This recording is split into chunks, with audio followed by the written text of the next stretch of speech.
नवनाथापैकी आणि त्याच्यापैकी असणारा हे संत म्हणले आणि त्याची आपण काय केली पाहिजे, सेवा केली पाहिजे, तो आपल्याला प्रभ सनातन करू शकल अशी ती म्हणू लागली. याव पर्य बोले नृपनाथ बोलशे माते सत्कर्त परिप्रत्यू कार्य जैसा नाथ कोण मिळवी आमाते. म्हणजे आई तू बोलतीस हे खरंय, पण आपल्यासारखा असणारा गुरु पाहिजे वैभवशाली. आपल्याकडे वैभव आहे मोठं, मग ते असणाऱ्या त्या भिकारडेकडे का हाय असं तो म्हणू लागला. मुळीच अमरपणी जो अपोलिल अमर वाणी जैसा गोचरा मला गुणी कोठून येईल जननी. गुरु करायचं म्हणल्यानंतर आपल्यासारखाच वैभवशाली पाहिजे, आपल्याला शोभण्यासारखा. जसा आपला नातेवाईक किंवा असणारे आपल्याला जी सोयऱ्या करायची आपल्या जेमतेमेचा असावा असं बघतात, तसं तो राजा म्हणू लागला याई आपला असणारा वैभव कुणीकड आणि हेचा असणारा म्हणतेस आपल्या वैभवाला सोपण्यासारखा पाहिजे गुरुपण असं तो म्हणू लागला.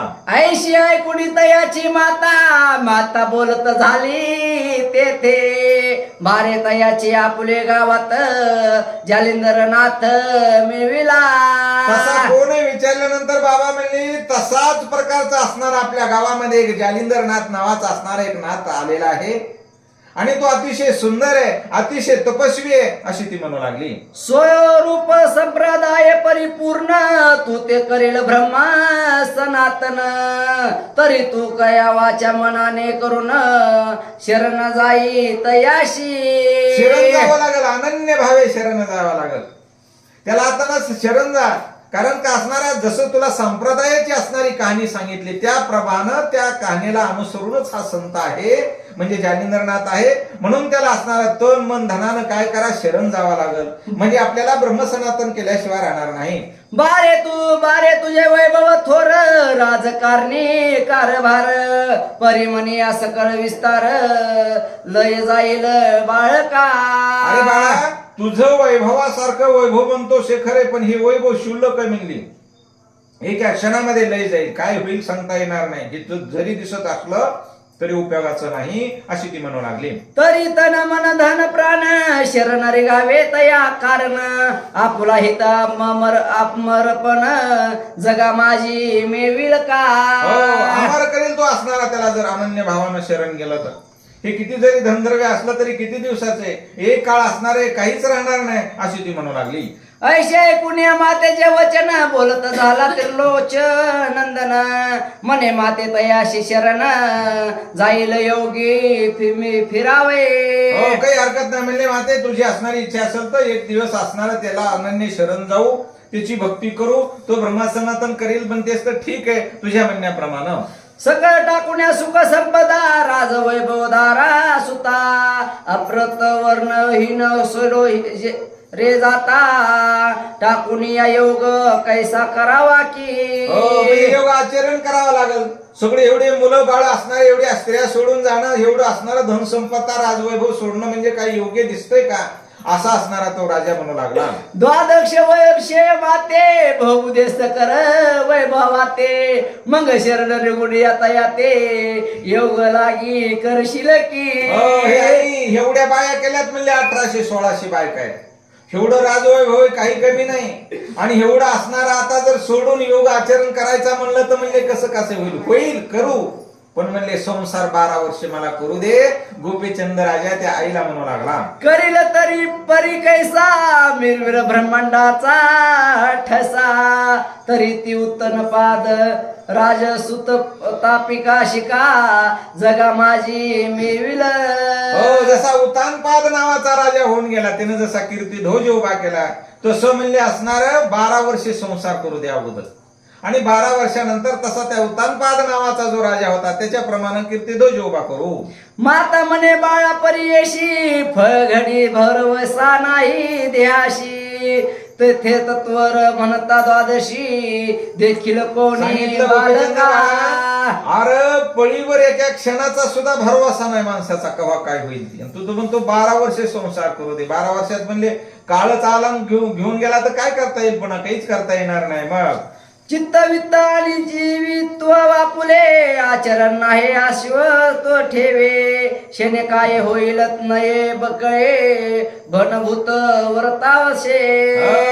अहो किती धन असलं काय म्हणतात, किती जरी धन असलं त्याच्यावर कधी भूताचा संचार होईल सांगता येणार नाही, कारण काळ कसा येईल सांगता येणार नाही. एवढं जरी तुला वाटत असलं एवढी माझ्यापती संपत्ती आहे, धन आहे, मी राजे आहे, पण म्हणले असा एक क्षण येईल की ह्याच्यावर भूत सुद्धा नीट राहायचे नाही, भूत नसतील म्हणले. आणि तसा तू 12 वर्ष संसार करायचा म्हणतोस, एका क्षणामध्ये काय सांगता येत नाही घडल ते, मग 12 वर्ष कसं जमेल रे? 12 उदकावर या बुडा बुडा, कोण पाहिला श्वत चाडा, वेधा पुत्राची होईल वाडा, मृगजय केवी जसं तृष्णा. मृगजळ असतं म्हणले, किंवा पाण्यावर असणारा तरंगणारा जो बुडबुडा कधी फुटेल सांगता येत नाही, दिसत जरी असला तरी, तसं म्हणले क्षणाचा भरवसा नाही आपल्या देहाचा कोणाचाच, द्रव्याचा तर नाही पण असणारा देहाचा सुद्धा नाही. हे द्रव्य सुद्धा काही सांगता येत नाही किती दिवस कोणापाशी टिकल ते. मग 12 वर्ष तू कसं काय म्हणतो, अशी ती आई गोपीचंदाला म्हणू लागली. ते विवारे सहस्त्र स्थिती, बोलताना ये अश्वती, स्वप्न प्रवाही इंद्रपदाशी, भोगिता खरे न मानावे. अरे स्वप्नामध्ये भोगलेलं राज्य सुद्धा खरं नाही, ते का खरंय का तसं तू म्हणू लागलास. स्वप्नामध्ये राजा व्हायचं, मी राज दरबारामध्ये राजा झालो, पंतप्रधान असणारा, हाताखाली सगळं सैन्य भारे, हे स्वप्नामध्ये. पण तसं म्हणजे ही तुला दृष्टीमध्ये दिसत जरी असलं तरी स्वप्नासारखीच गत ह्या धनद्रव्याची, सैन्याची, ह्या राजेची असं असणारी ती म्हणू लागली. तन्नयता भास पर सकळ मिळवित चराचर, त्याहून कोणी एक रणशूर, श्वासपद मिळवित शे.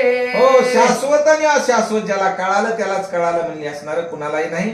आणि ज्याला शाश्वत काय आहे हे कळालं त्यांनी ही संसारामध्ये बसले नाही. हे धनद्रव्य बायका पोरामध्ये संसारामध्ये अलप्त झाले, वेगळे झाले, आणि त्यांनी नाव लौकिक केलं, अशी ती आई बोलू लागली. शुक दत्तात्रेय कपिल मुनी, व्यास वचिष्ठ मंडरी, प्रल्हादिया भगवत धर्मी, ऐसा कोणी उडैला.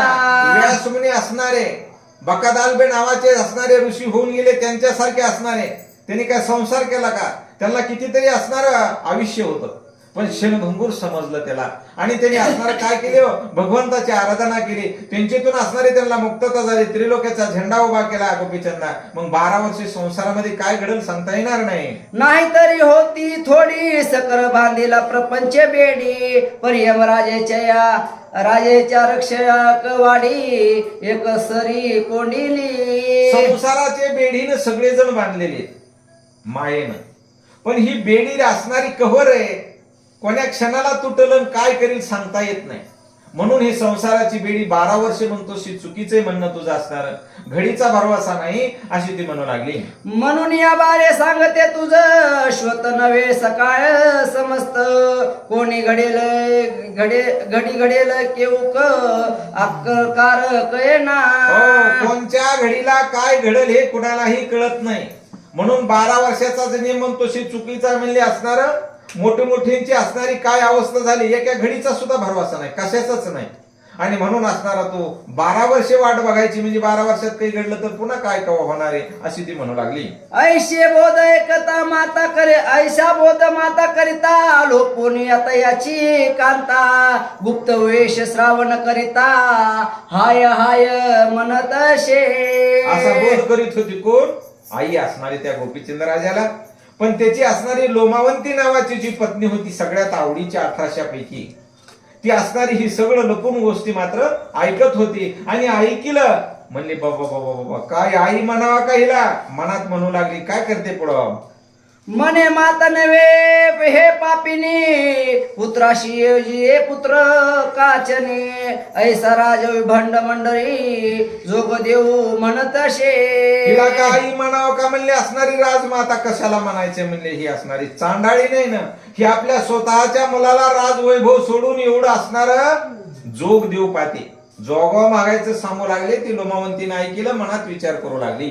तरी राजाशी आलिया विवशी, उपाय काय करावा याशी, रामसरी खा पुत्र वनवाशी, कैकेयीने धाडीला. कैकेयीने रामाला वनवासाला धरलं वर मागून. ती एक विवशी आलती राजघराण्यामध्ये जन्माला, आणि तिने असणारे 2 वरामध्ये असणारे 2 वर मागले, त्याच्यापैकी रामाचा वनवास. तसं म्हणजे हे आपल्या असणारी ह्याची जी गोपीचंदाची आई न महिनावती, ही असणारी विवशी आली आहे. ही चांडाळीने आली. कोण विचार करू लागले? लोमावंती. सोमभ्रताचा घेतला प्राण, चतुरत पुत्र लाविले रानो रान. तनया कारण देव शोभाय वाटत शे. आता मात्र देवाचा क्षोभ झाला असं म्हणावं लागेल, कारण ती कैकेयी असणारी विवशी जन्माला आली. तिनं रामाला वनवासाला लावलं. स्वतःच्या पतीचंही असणारं निधन झालं, म्हणजे घात घेतला स्वतःच्या नवऱ्याचा बी. तसं म्हणजे असणारी ही आई, ही असणारी ह्या राजघराण्यामध्ये विवशी म्हणून आली. आपल्या पतीलाही असणारं जोग देव पाहते अशी लोमावंती विचार करू लागली. दृष्टी स्वप्नी या दृष्टी येतात, तत्कीय मनिनी विनाश चित्ता. म्हणता प्रवेशी रे दुःख वेखाता, तरी देव शोभता. मनात आलेली वासना, वाईट वासना जरी आली तरी आपण असं समजावं की आपल्यावर देवाचा क्षोभ झाला. दास दासी आपले हाती, आज्ञे माझ्या सकळ वृत्ती. ते अवद्या करून या उत्तर देशी, तरी देव शोभला जया. दास दासी हाताखालच्या ते जर आपल्याला उलट बोलत असतील तर आपण असं समजावं का देवाचा असणं आपल्यावर क्रोध झाला. सहज ठेविता धन मांडून, पुढे काढू जाता कार्यस. ते नसाट पडले ठेविला तयास. एखादा धने हंडा असणार तो पुरून ठेवला. पूर्वी काळी पुरून ठेवायचे, आता बँका झाल्यात, आता गरजच राहिली नाही. पुरून ठेवलेला हंडा जर पुन्हा सापडला नाही तर असं समजावं की देवाचा आपल्यावर लोभ झाला. सभे स्थानीय सत्य अर्थ गोष्टी, करिता नृत्य वाटे चावटी. लोक बसती जठे पाठी, तरी देव शोभा जाणीजे. आपण खरं बोलतो चार माणसामध्ये बैठकीमध्ये, पण लोकांना वाटतं हे चुकीचं बोलतोय. असं जर होत असेल तर आपल्यावर देवाचा असणारा क्षोभ झाला समजावं. आपले धन लोकावरी साचे, ते मागुल जाय ते सोयांते. वाचे म्हणत या काय घेतले तुझ्या बापाचे, आपण तरी कुणाला देव उसने शोभा पैसे जाणावे. दिले आणि तो जर म्हणत असेल आपण मागाय गेल्यावर तुझे कशाचे पैसे मी घेतलेच नाहीत, खोटं बोलतोस तू, तर असं समजावं आपल्यावर असणारा ईश्वराचा काय झाला कोप झाला. आपुलिया विद्यार्थी व शास्त्र, चतुरकानिया विनाश पात्र. ती कार्याथ नमी स्वतंत्र, तरी देव शोभ जाणावा. नसता कुठीत पाऊल काही, रागविला जाया राजप्रवाही. नसत्या काही या बैसला ठाई, तरी देव शोभाय जाणीजे. आपुल्या शत्रू प्रताप पुढे, मिरविल जैसा ती बापुडे. तया शरण रे गाते आपुल्या चाडे, तरी देव शोभाय जाणीजे. लोक उपचार केला विशेष, ते नेहमी लोक मानिल्या पुला त्रास. पाहून का म्हणते मुखास, तरी देव शोभाय आपण लोकांना उपकार करतो, जाणीजे. नाही ते काम करतो, पण लोक जर म्हणतात त्याचं उठून तोड सुद्धा बघू नये एवढं करून, तर म्हणावं आपल्यावर देवाचा काय झाला कोप झाला. नसता आधी मध्ये उतर, नसता विघ्ने ती घरा. त्याची करणे परिधारा, देव शोभाय जाणीजे. काही कारण नसताना जर विघ्न आपल्या काही कुठल्याही कारणाचं घरी येत असेल तर त्याच्यामुळे सुद्धा आपण असं समजावं की आपल्यावर देवाचा कोप झालेला आहे. ग्रहाचे मनुष्य मुखीट सकाळ, असून या वाडे ग्रस्त काळ. आपुले न चाले काहीच बळ, तरी देव शोभाय जाणीजे. तरी हेची नित्य उपदेश, माता करील आहे पुत्रास. तरी बरवे नव्हे हा विनाश, जगा माझी मिळवेल. उपदेश चांगला केला त्या आईनं, पण त्या लोमावंतीनं गपचूप बसून ऐकला आणि तिला तो असणारा वाईट वाटला. म्हणून ती असणारी चांगलं सांगितलं पण वाईट वाटतं. कुणाला चांगलं सांगा, एखाद्याला वाईट वाटतं. कारण याचं कारण आहे आपल्यावर देवाचा काय झालेला आहे क्रोध झाला, आपल्यावर देव रागावलेला आहे असं समजावं. तरी ह्या दुधमुख खाची कहाणी, पेटला महावंडवर वनी. राजवैभव हे आदंबनी, भस्म करील निश्चय. ऐसा विचार करून या मनाशी, उल्लभवती प्रवीण स्वयं स्वाची. एरीकडे मैनावतीशी, उत्तर देते नरेंद्र. असं असणारा त्या आईचं ऐकून घेतलेलं आहे आणि तो राजा असणारा आईला उत्तर देतोय. काय म्हणतो पहा, मने माये ओ तव कामिनी, ऐशे आहे वेद मनी. तव त्या स्वामिनीची करणी, निज दृष्टी पाहिलं हो. माझे मज लागी हित ते तो घेवया शे समर्थ शोभ शोधिता भक्ती पंथ सहज दृष्टी पडेल मग मी सोडिल सकळ तन धन मन आपण आता यास तू तेथून या वाईट चित्त सहवासन मनाशी जननी हे आई, तू कुठल्याही प्रकारची काळजी करू नको. ज्यावेळेस असणारं माझ्या मनाला येईल की आपल्याला हा शोभायासारखा आहे हा गुरु, त्याला तन मन धन मी अर्पण करेन. तू तोपर्यंत काही काळजी करू नको, रडू नको, असं असणारं गोपीचंद राजाने त्या आईला सांगितलं. ऐशे व दुनिया समाधानी नुरपा गेला स्नान लागुनी एळीकडे अंतर पुसतनी काय करीत लोमावंती. असं आईला असणारं काय केलेले वचन दिलं आणि स्नानासाठी गोपीचंद राजा निघून गेला. इकडे असणाऱ्या त्या स्त्रिया काय विचार करतात? परमावड त्या स्त्रिया पंचसात तयाचा ज्ञानरूपानात पट्टराणी प्रतिवंत सदा सर्वता व्रतीला. पण राजाला असणाऱ्या 1800 बायका होत्या, त्याच्यातल्या 5-7 जणी फार आवडीच्या होत्या आणि ज्या आवडीच्या आहेत त्यांच्या अधीन झालेला होता तो राजा. जे म्हणील तसं असणारा तो ऐकायचा, कारण तो असणारा काय होता, त्यांच्या अधीन झालेला होता. मग त्यांनी काय विचार सुरू केला? त्याशी पाठवण्या परिचारिका बोलविल्या सिद्धी सेविका त्यात लोमावंती मुख्य नायिका पट्टराणी रायाची. ज्या पट्टराणी होती 7 पैकी 1 आवडीची जास्तच होती. अजून तिचं नाव आहे लोमावंती आणि त्या लोमावंतीनं ज्या बाकीच्या 6 जणी होत्या त्याच्या आवडीच्या, त्या 6 जणींनी बोलावलं आणि सर्व व्रतांत ती असणारी त्यांना सांगू लागली. वेगे मांडून या कान कास बसविल्या प्रती करून तंबुलादी पुढे ठेवून व्रता सागे रायाचा. 6 जणी बोलवून ही 7वी ही मुख्य होती. त्यांना असणाऱ्या पाठावर बसवलं, विडी खायला दिले आणि सगळं राजाचा असणाऱ्या त्यांच्या सासूबाईचा व्रतांत सांगू लागली. बाई ओ बाई विपरीत करणी मैनावती राज जननी विदेशीला पेटविला तियाच्या मनी काय सांगू तुम्हा ते. 6 जणी लोमावंती नावाची राणी सांगू लागली, बाई ओ बाई काय सांगू तुम्हाला असणारा. आपल्या असणाऱ्या मालकाला गोपीचंद राजाला त्याच्या आईनं असणारं खूप भरवलं आणि जोग देऊ पाहते म्हणली. आता काय सांगू तुम्हाला, काय सांगते. कोण गावचा आला होता हेर जालिंदर ऐशे म्हणती त्याला त्याचा अनुग्रह देऊन या राया जोगवू देऊ म्हणत असे. कुणीतरी आपल्या गावामध्ये जालिंदर नावाचा एक महात्मा आलेला आहे आणि त्याचा अनुग्रह देऊन असणारा कुठं असणारे लावणारे जोग देऊ पाहते. एवढं वैभव सोडून असणारा जोगवा मागायला जा म्हणते त्याची आई सांगते.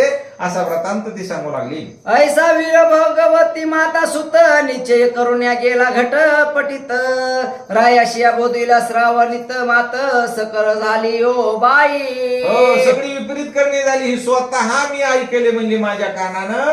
तो ती असणारी आई त्या असणाऱ्या आपल्या नवऱ्याला म्हणजे गोपीचंद राजाला सांगू लागलेली होती. मग राज वैभव सकल नसले दंभत भंगल्या सदन पडितले मुळीचा करण लागी गेलेले मग अंधकार सर्वाशी. अरे मग राजा जर घरी नाही राहिला तर एवढं असणारं वैभव असून काय करायचे.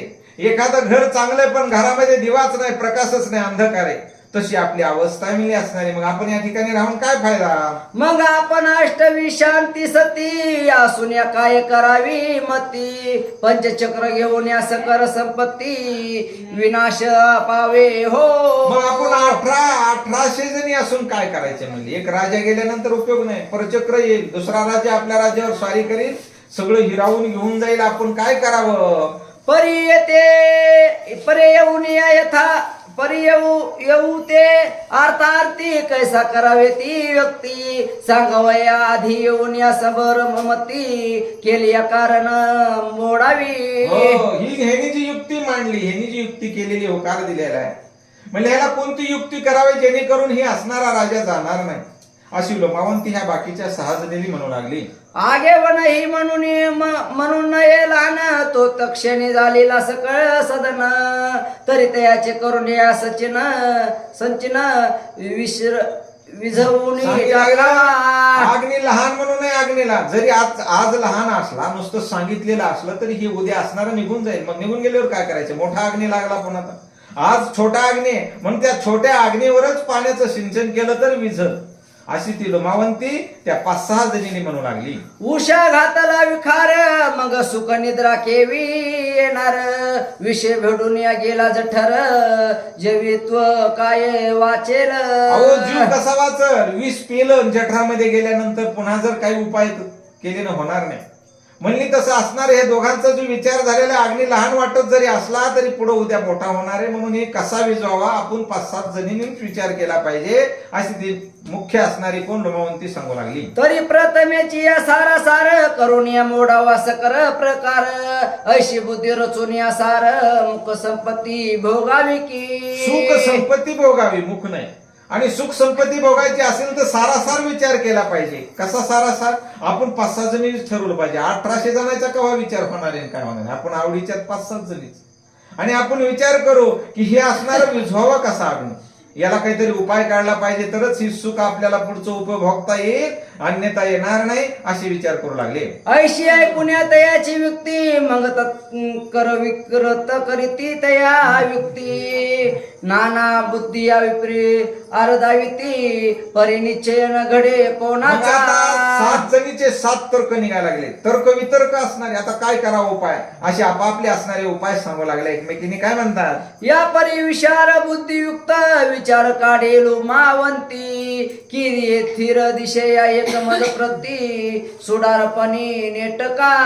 6 जणीचं ऐकून घेतलं पण पटलं नाही ह्या लोमावंतीला. लोमावंती फार डोकेबाज होती असणार. म्हणली तुमचं असणार मला काही पटत नाही पण माझा विचार सांगते म्हणले असणार ऐका. याला असणारा एकच उपाय. कोणचा उपाय सांगते? आपल्या गावात जालिंदर जोगा आहे वैरागे पर परी तरी तयाचा पार करू थोर निर्धकार सर्वाशी. हो, धिकार करू म्हणले असणार. त्याला काय करू? मारण्याचा विचार करू. कोणाला? त्या असणाऱ्या जालिंदरनाथाला. कारण ते जर नसता तर ही आई ह्याला बोलली नसती. त्या आईला त्याचं असणार काही तत्व पटलं नसतं अशी लोमावंती म्हणू लागली. याच्यातून विचार काय निघतो आता ऐका. निर्धारा वया तरी कैसा रीती तयाच्या भक्तीशी मैनावती आहे तरी राजप्रती निवेदावे मुडे भावे. लोमावंतीने सांगितलं ह्याचं निर्धारण करायचं म्हणजे कसं करायचं? ह्याला काय डायरेक्ट मारता येईल का? नाही. त्याला काहीतरी रचना करावी लागेल. मग रचना कशी करायची म्हणली असणारी लोमावंती सांगू लागली. हे माये तुमची आई असणारी त्याच्याबरोबर रात्रीला जाते होती पण सेवा करायला. पण कुडं पावडं काहीतरी आपल्याला सांगावं लागेल आईविषयी मुलाला, तर मुलाला राग येईल अशी ती लोमावंती म्हणते. तरी तो तुमचा वासवसा ग्रीवे मिरवित शे भावार्था फासा म्हणून या युक्त रचिलेले माणसा गाडपणी एकावी की. हो, विचार करा म्हणले असणारी. आपण एक सांगू, राजालाच असणारी एक माहिती सांगू कुडं पावडं करू, म्हणजे खोटं सांगू की जेणेकरून असणार काय होईल तुमच्या आईवर त्याच्यावरच घालायचं आणि आपोआप राजा असणारा त्या असणाऱ्या कोणाच्या संताचा त्या जालिंदरनाथाचा काटा काढील. त्याचा काटा निघाला की आपलं सुख जिथल्या तिथं राहील, आपण भोगू शकू अशी लोमावंती म्हणू लागली. निवेदावे तरी कैसा कामन आवरे मैनावतीस म्हणून या चित्त उदास जालिंदर भोगित शे. राग कसला येणार आहे? याच्याशिवाय राग येणार आहे का? विचार केला तिनं की तुमच्या आईला काम वासना आवरा ना, म्हणून तुम्हाला जोग द्यायचा आणि त्याच्याबरोबर घरी राहून संसार करायचा, सुख भोगायचे. एवढाच विचार म्हणले आपण त्या असणाऱ्या राजा गोपीचंदाला सांगायचा आणि त्याला खरं वाटला पाहिजे असं सांगावं लागलं ना. सांगण्याची बी तरीका पाहिजे. मग ती लोमावंतीनं सगळं सांगू लागली. सांगत असताना ते असणार ऐकल्यानंतर होकार देतात. जालिंदराचे अनुग्रह घेऊन झोगी करावा राजी कारण मग काढून या पाठवया तीर्थाघान घटन अर्थ व तपाचे करणी. मग तो गेलिया दूरदेशी ग्रहता आणून या जालिंदराशी बैसून या राजसनी सकल सुख भोगावे. तुमच्या आईला काम वासना आवरत नाही म्हणून अगोदर त्याचा अनुग्रह घ्यायचा. त्याच्या अनुग्रह देऊन असणार तुम्हाला जोग द्यायचा, म्हणजे इथून बद्रिकाश्रमाकडे पाठवायचे आणि त्या जालिंदरनाथाला असणार घरी आणून उपभोगायचे. एवढं कुडं पावडं आपल्याला कोणाला त्या गोपीचंदाला सांगावं लागल. असं जर नाही सांगितलं तर राग येणार नाही. मग राग येण्यासारखा एवढाच उपाय म्हणले सांगण्यासाठी जेणेकरून राजाला राग येईल. एक ताईला मारील ना तर ते असणाऱ्या जालिंदरनाथाला मारील. ह्या दोघांपैकी एक गेलं की पण आपलं सुख आहे अशी लोमावंती म्हणू लागली. ऐशे सांगून या सकळ राया ते उदय कराव्या कोण राहते मग सहज विद्या जालिंदर नाथे भस्म होईल तया माझी. असं जर सांगितलं तर त्या जालिंदरनाथाचा राग येईल कोणाला? गोपीचंद राजाला. आणि तो राजा असणारा त्याचा काय करेल? निपांत करेल. कारण राजा आहे तो, काही करू शकतो, मारू शकतो, काही करू शकतो. म्हणून त्याला राग कसा आणून द्यायचा एवढंच आपलं काम आहे अशी लोमावंती म्हणू लागली. ऐशे विषय अति गोड गोडीची म्हणून या करावा पुढ मग ते मिरविया शत्रू चाड दुध सुख वाटावया. दुसरं सुख जर भोगायचं असेल आपलं सुख आपल्याला तर हे दुसऱ्याला कुडू पावडू करावं लागल. त्याच्या सुखात असणारं कडूपणा आणावं लागल तर होईल. हे खरं सुख आहे पण ही सुखाला कुणाला मान्यता आहे का? नाही अशी असणारी लोमावंती म्हणू लागली. ऐसा विचार करून या गोमटा जात्या झाल्या त्या वरवंटा एरी म्हणे राजपाटका गोपीचंद मिरवला. मग असणारा राजपठावरून असणारा गोपीचंद राजा त्या आवडत्या स्त्रियांच्या महालामध्ये घरामध्ये यायचा रोज. त्याप्रमाणे असणारा तो आलेला आहे. राजकारणी अपरव्रता रणरंगणी कुशरता मजरंजनी अनुर्पणाता दिवस लोटोली पै गेला. तो दिवस इकडे लोमावंतीनं तय केलेला आहे. तो दिवस आनंदाने राजाचा गेला. गेल्यानंतर संध्याकाळ झाली. संध्याकाळी झाल्यानंतर काय झालं? मग निशा उदयातम मंडळी तेही उपप्रहार गेली यमिनी मग कशाळेत भोजन करुनी अंतपुरी संचारीला. संध्याकाळ झाली असणारा एक प्रहर झाला. भोजन केलं असणार आणि भोजन केल्यानंतर शेण घराकडे असणारा येऊ लागला राजा. संचारला पर्या लुमावंती ती याची केली सदना प्रती तेथे पाहुण्या राजधिपती कान समनी बैसविला. कनकासने कुठे आला असणारा भोजन केलं आणि असणारा लोमवंतीच्या घरी आला. लोमवंती फार आवडीची होती सगळ्यात आणि म्हणून लोमवंतीच्या घरी आला. लोमवंतीनं सोन्याचं आसन टाकलं बसण्यासाठी. षोडोपचार्य पूजा केलेली. 2 प्रहर रात्र झालेली आणि पुढे काय करते? उचलोनिया परम भक्त मंदार बैसविला आहे मंचकावर गौरवनिया पडोशचार प्रेम डोरी बोलतविला. प्रेम डोही असणारे बुडाले कटो त्या सुवर्णाच्या आसनावर बसवलं. षोडोपचार्य पूजा केलेले एकमेकांच्या प्रेमामध्ये असणारे बोलू लागले. मग तो राव येऊन्या निर्भर रती सुखाचा करून यादर यावरी गज कामिन्यास जोडून कर बोलती झाली राया ते. 2 प्रहर मध्ये रात्र झाली. त्यानं असणारं तिचेची रती सुख उपभोगलं आणि रती सुख झाल्यावर असणारी ती हात जोडून पुढे असणारी बसली. काय म्हणते लोमावंती? हे महाराजा प्रताप राणी एक व्रता ऐकावी ऐकली काने परिवदन भयमिक मनी संचिरा हे महाराजा. हे महाराजा माझ्या असणाऱ्या कानाला एक असणारी अवचित गोष्ट ऐकू आली म्हणली. पण तुम्हाला सांगावशी वाटते पण मला तुमची भीती वाटते. सांगू का नाही सांगू असं मला वाटतं अशी लोमावंती त्या राजाला सांगू लागली. जरी न बोलाव्याला वेळ ठेवून या गुप्त तरी महान अर्थ पर्वत दिसत विदुर तव तरी भयात चित्त गुडाळ घेत शे. माझ्या मनाला चिंता निर्माण झाली. सांगावं तर घोटाळा काहीतरी होईल, काहीतरी नुकसान होईल. नाही सांगावं तर विचित्र घडल. मग सांगू का नाही सांगू असं मला वाटतंय अशी ती राणी लोमावंती त्या राजाला सांगू लागलेली आहे.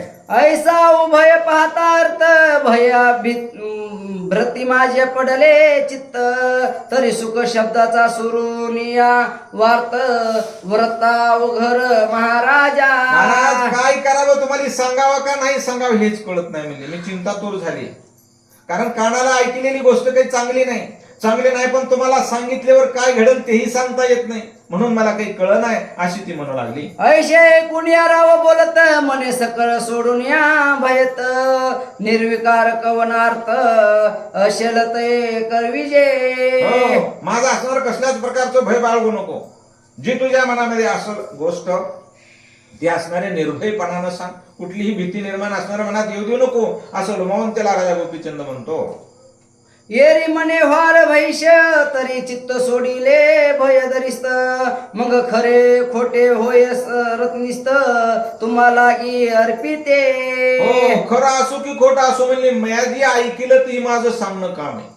मग ती खरं आहे का खोटं ही तुम्ही त्याचा निर्णय घ्या. मला काही कळत नाही, भीती तर वाटते, सांगायसारखं तर नाही, पण नाही सांगू तर अनर्थ घडल आणि सांगू तरी अनर्थच घडल असं मला वाटते म्हणते. ऐशे वचन नृपा ऐकता मग करत भाष्य झाली देता मने मम दर्भ भयाची व्यथा सोडण्या व्रता बोलो की. मग असं बोलणं रडत रडत बोलणं आणि आवडीची स्त्री असणारी रडत रडत बोलायली म्हणून राजानं वचन दिलं. राजा म्हणाला मग त्याला हेच वचन घे, माझ्याकडून जर तुझी काही चुकीची जरी गोष्ट असेल म्हणलीस आणि मी जर तुला सजा देऊ वाटत असेल, मला सजा भेटल, तर तुला कसलीच सजा देणार नाही. जे मनामध्ये तुझे असणारा जो विचार आहे, जी शंका आहे, ती मला विचार. येरी म्हणे जी एक कुडे माते शिरचिले तुम्हा पुढे जारिंदर योग विषय पाडे वंश केले आहे की. सांगितलं तुमच्या आईनं तुमच्यावर कुडं पावडं केलंय. कसं म्हणली, तिला असणार त्या जालिंदरनाथाला वश करून घेतलं. वश कशासाठी केले की काम वासना हिची असणारी तृप्त करण्यासाठी. पण तिची वासना पूर्ण करण्यासाठी तुम्ही असल्यामुळे तिची इच्छा तृप्ती होऊ शकत नाही. तुम्हाला त्याचा अनुग्रह द्यायचा, तुम्हाला असणारं कुठंतरी तप साधनेसाठी लावायचं, जोग द्यायचा आणि पुन्हा असणारं तुम्ही गेल्यानंतर तिनं वैभव राज्य त्याला घेऊन भोगायचं. ही तुमच्या आईनं कुडं पावडं तुमच्यासाठी रचलंय, हे मी माझ्या कानानं ऐकलंय अशी ती लुमावंती त्या राजाला बोलू लागली. परी तुमचा भयाचा संदर्भ अंगी विरवला विषय कंदर्प तेने करून या बुद्धी कुप्यूरूप तेने वरीला आहे जी. ह्याच्यामुळे मी तुम्हाला सांगू शकत नव्हते. जेव्हा वचन घेतलं दिलं तेव्हा सांगितलंय मी असणार. मला भीती वाटत होती तुम्ही काय कराल आणि काय सांगता येत नाही. सांगू तरी अनर्थ आहे, नाही सांगू तरी अनर्थ आहे असं मला वाटत होतं. तुमच्याच आईनं तुमच्यासाठी हे कुडं रचलेलं आहे, वाईट रचना केलेली आहे. मग तुम्ही ठरवा म्हणली हे काय चांगलं काय वाईट आहे, काय करायचे तुम्ही ठरवा. तुम्हाशी अनुग्रह देऊन या त्याचा वेश धावा घ्यावा गो योगी याचा मग तीर्थघटी योग तुमचा बोलावे तुम्हा ते. तुम्हाला योग देऊ पाहते. तुम्हाला योग द्यायचा म्हणजे इथून हकालपट्टी करायची, घरी येऊन राजवैभव सोडायचे. कारण सोडल्याशी योग आचरण करता येत नाही. आणि योग आचरण लावलं तुम्हाला वाटत की हिला सुख भोगायचे, हिच्या सुखासाठी ही करू लागली. ही कुडं तुमच्याच आईनं तुमच्यासाठी रचलंय, ही मी माझ्या कानानं ऐकले. म्हणली तुमचा विचार, आता तुम्ही करा, काय करायचंय ते सांगा. तुम्ही गेली आता ना कारण दूरदेशी विदेशा कारण मग जालिंदर प्रति आणून राजसनी ओपावा ऐशे प्रकारीची सहज स्थिती स्तुती माता झाली आम्हा प्रती परी आमचे सौभाग्य नीती भाग्य करे दिव्य झाले. हो चांगलं झाली म्हणजे माहिती तरी झालं. आमचं भाग्य थोर थोर म्हणावं लागल का, कुंकवाला अभिषेक म्हणावं लागल का. तुम्ही जर जोग घेऊन गेलात तर आम्हाला इथं कोण म्हणले असणार, कुणीच नाही. पण हे आमचं भाग्य थोर आहे, आम्हाला हे माहीत झालं. आम्ही तुमच्यापर्यंत असणारं पोच केले, सांगितलंय. तुम्ही असणारं बरं किंवा वाईट ठरवा, काय करायचे ते करा. आमचे कुंकुम होते आचर म्हणून या दृष्टी आले शेफ या पर्या तुम्ही नुरपार वाईट बरे वेलो का. तुम्ही नरकाळे, तुम्ही राजा, वाईट चांगलं तुम्ही ठरवायचे. जे आमच्या कानाला ऐकू आले ती तुम्हाला आम्ही सांगितलेलं आहे अशी ती लोमावंती राणी त्या राजाला गोपीचंदाला म्हणू लागली. ऐशे ऐकून्यात याची व्रता उचंबीर क्रोधन च्या माथा मग अनर्थ नराचा शाखा दिविटा भयर रूपी झाला शे. असं सांगितल्याबरोबर कसल्याही मुलाला राग येईल ना, खूप राग आला. लाल डोळे बुंद केले असणार. कुणाला खाऊ, त्या असणाऱ्या संताला जालिंद्रनाथाला असणार काय करावं, घास गिळावा त्याला असणार, कसं मारावा हाच मनामध्ये विचार राजाचा येऊ लागला. मग तो क्रोध नवद वेवानी प्रत्यक्ष आला वड नाव वर अग्नी नाथ जालिंदर समुद्र पाणी प्रशावंत शोभला. वडवांनळ असणारा अग्नी पेटलेला आहे मनामध्ये, खूप राग आलेला आहे. जसे त्या जालिंदरनाथाला असणार पाण्यामध्ये बुडवून मारावं का अग्नी लावून असणार पेटवून द्यावं एवढा राग त्या राजाला आला.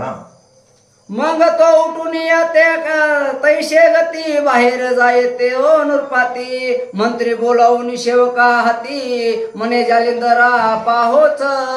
लगेच जालिंदरनाथ बाहेर आला घराच्या रागामध्ये, मंत्र्याला बोलावलं, मंत्र्याला सांगितलं जालिंदरनाथ कोण आपल्या गावामध्ये आलेला आहे, त्याच्याकडे असणारं बघून या, त्याला घेऊन या, अशी असणारी वार्ता केली. शीघ्र आणून या कामट्याशी गदित योजिया कुमार असती, नाथ जालिंदर ते उदेशी तया माझी लोटीला. हो, लगेच कामात येईल. मग राजाची ऑर्डर आली असणारी, राजाची आज्ञा आहे, राजाची असणारी आज्ञा आली मंत्र्याला. मंत्र्याने लगेच कामाटेली बोलवलं, ते असणाऱ्या जालिंदरनाथाला रातोरातच आणलं आणि लिदीमध्ये खड्डा खणला. कारण सैन्य भरपूर घोडे होती पूर्वीचे, मग लीद फार मोठा ढिगारा होता. मग तिथं कामाटेने रातोरातच तो असणारा खोदला, खड्डा केला आणि त्याच्यामध्ये त्याला असणारं ढकलून दिलं कुणाला, जालिंदरनाथाला, आणि सफाई करून टाकला जशाच तसा, कोणालाही पता नाही. मग अश्वदान गणती ते सर्वत्र पडली होती, ते लुटून गर्तवती नाथाजी बुडविला. जालिंदरनाथाला काय केलं, त्या गर्तेमध्ये असणार म्हणजे त्या लिदीमध्ये खड्डा केला, खड्ड्यामध्ये असणार पुरलं आणि वरून ही लिदच असणार टाकून दिली. ऐशे गुप्त करून या प्रकार राव शेवी आपुले स्थान, परिसेवका ठेवणीला सांगून माता बोलू न काही. हे केलं रात्रीला, सगळं राजाने सांगितलं मंत्र्याला, बाबा हे आपल्या 2-4 जणांनीच माहिती आहे रात्रीच्या वेळी केलेलं कारस्थान, हे कोणालाही असणारं सांगायचं नाही, आणि जर सांगितलं तर तो असणारा शिक्षा त्याला पावता येईल, त्याला शिक्षा करील. जरी होता मुखदंपट मम माते मम श्रुते आलिया नीट, तयाची करणी समपाट यमलोकी मी विलकी. त्याला दुसरी शिक्षाच नाही मिळणे. मला जर माहीत झालं नाही, हे लोकाला जर कळालं की राजाने असणारे जालिंदरनाथाला पुरून टाकलेले करते, तर म्हणले त्याला असणार दुसरं असणार यम सदनालाच पाठवायची शिक्षा आहे, दुसरी नाही. म्हणून कुणीही सांगू नका. ऐशे कुण्या भयकर व्रता दिद्र सिंह हो तो यजुर माता, रागे लागे परिया सेवक चित्ता दुषी मिरवित शे. धुसधुस निर्माण झाले ना, राग असणारा किती जरी असला तरी म्हणले सोज ही माहिती झालं तर राजा मारल्याशिवाय राहणार नाही शिक्षा. म्हणून असणारा सगळेली त्या 2-4 जणांनी त्या मंत्र्याला असणारं काय वाटू लागलं, धुसधुस मनामध्ये निर्माण होऊ लागलं, चिंता असणारी निर्माण झाली. इतके प्रकार मध्ये यमिनी झाली म्हणती नये ते जणी, आक्रदनिया पाहिला स्वामी म्हणती उठून गेला शे. मध्यरात्रीला ही घटना घडली आणि रोज सूर्यनारायण निघायच्या टायमाला दर्शन करायची. कोण? ही असणारी राजेची आई मैनावती. आणि दर्शन करते, पण ते दिवशी दिवस उजाडल्यानंतर सूर्य निघल्या बघत तिथं तो राहिलाच नाही, दिसच ना कोण जालिंदरनाथ. मग काय म्हणू लागली ते, मग म्हणती तयाचे थे काय स्वयं इच्छे बैसावे वाटे ते हा ग्राम नव्हे आणि कराये ग्राम वस्ती विराजला. लोक तर्क करू लागले, बाबा याचे असणार मनमाने तिथं जायचं, जिथं वस्ती करायची, जिथं मुकाम करायचं तिथं करू शकतो, ह्याला काय कोणी इथं राहा तिथं राहा म्हणू शकतं का? म्हणजे गेला असेल उठून असणार, काय करावा त्याला आता विलाज नाही. ऐशी बहुताची बहुतवाणी प्रविष्ट झाली या जगा लागोनी, की जालिंदर गेला येथून मही भ्रमण करावया. सगळ्या गावामध्ये असणारी चर्चा सुरू झाली की महीचं भ्रमण म्हणजे तीर्थयात्रा करण्यासाठी असणारा हा जालिंदरनाथ तिथं होता आजपर्यंत, परंतु असणारा रातोरातच कुठे गेला पता नाही, असे लोक म्हणू लागले. ऐशी ऐकुण्या नगर लोकी उठले ऐकुणी परिचारी की, तया जाऊन सेविकेशी मैनावती सांगितली. लोकांची चर्चा काय ही असणारी त्या परिचारिकेनं ऐकली आणि परिचारिकेने त्या मैनावतीला असणारी सगळी चर्चा लोकांची सांगितली की महाराजा आपला गुरु व्रत फळाचा कल्पतरू, उठून या गेला कोटे दुरू मही भ्रमण करावया. हे आई, तुमचा असणारा जो गुरु आहे ना, ज्याची सेवा केली, ज्यानं अनुग्रह घेतला तुम्ही दिला असणारा तुम्हाला, तो म्हणले रातोरात असणारा उठून कुठेतरी गेला. लोक म्हणतात असणारा कुठेतरी तीर्थयात्रेला गेलेला आहे, असं लोक म्हणतात. ऐशी ऐकून या मैनावती संतोषिली परम चित्ती, म्हणे मम सुताचे दैव प्रती लाभ नाही आतुडला. मैनावतीनं ऐकलं, मैनावतीला दुःख झालं. ती म्हणू लागली माझ्या असणाऱ्या मुलाच्या नशिबात नव्हतं म्हणून याचं असणार असं झालं. अपेक्षा होती, मुलालाही तयार केलं तो हो म्हणला होता, पण रातोरात कच गेला, नशीबच नव्हतं असणाऱ्याला गुरु करून घेण्याचा, अशी ती मैनावती म्हणू लागली. ऐशे म्हणून या संकोच चित्ती नेत्र प्रेम श्रुत धरती, एरीकडे जालिंदर नाती कैशी तिथी झाली. तिकडे असणारा अश्रू आले, रडू येऊ लागलं त्या मैनावतीला. अपेक्षा होती पण रातोरात निघून गेला, पता नाही.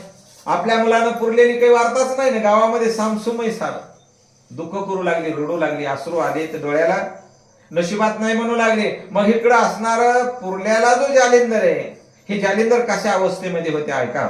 तरी अवश्य भविष्य जाणा कारण आणि मैनावतीचा लोभ अपार आणि शत्रू मित्र पाहणार एक रूपी समत्वे.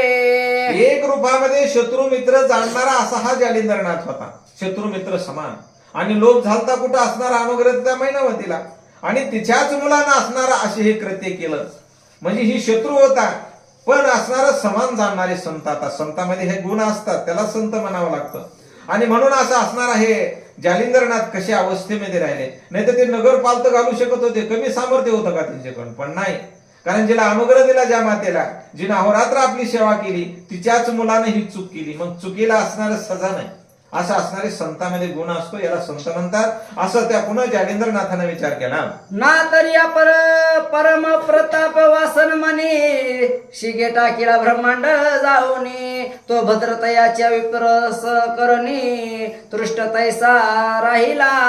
डोका बसला एवढं सामर्थ्य असून तुम्हाला वाटतं एवढं मोठं सामर्थ्य तिच्याकडे होतं, ब्रह्मांडाला जाळून टाकण्याचं असणारं सामर्थ्य होतं. पण जालिंदरनाथ असणारा त्या ठिकाणी का बरं तसा असणारा गपचूप राहिला, तर कारण संतांमध्ये गुण आहे, शत्रू मित्र एक समान जाणणारे.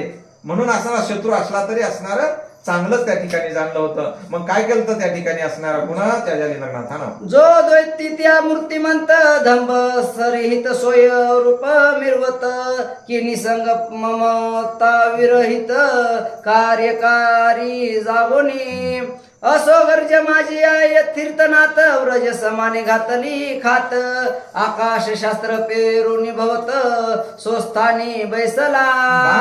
आकाशास्त्र वरच्या बाजूला होतं आणि वज्रास्त्र खालच्या बाजूला होतं. वज्र चौफेर होता असणार, वरून आदरच लीद होती आणि खाली आदरच होती, मधातच तो मोकळा होता, जसा त्या खड्डा जेवढ्या अंतराचा होता रुंदीचा तेवढ्यामध्ये. अशा अस्त्राचं त्याने असणारं काय केलेलं होतं, कुंपण केलेलं होतं, त्याच्यामध्ये सुरक्षित तो जालिंदरनाथ होता. आकाशास्त्र असता भवती लिद मिरवे सभेवंती या परी आकाशास्त्र माता व्रज स्त्री स्थापिले. माथेवर डोक्याच्या वरती आकाशास्त्र होत असणार. आकाश तिथंच निर्माण केलं तर लीद टाकाने तर काही हानमार करावरून काहीच होऊ शकत नव्हतं. खालून असणारं तेच अस्त्र होतं, वज्रास्त्र नावाचं. मग काहीच असणार त्याला धक्का नव्हता, काहीही झालेलं नाही. राजाला वाटल्याला आपण पुरून खड्यामध्ये मारून टाकलं, काहीच राहिलं नाही. मग अशी अवस्था राजाची, पण हिनं काहीच केलं नाही एवढी ताकद असताना सुद्धा.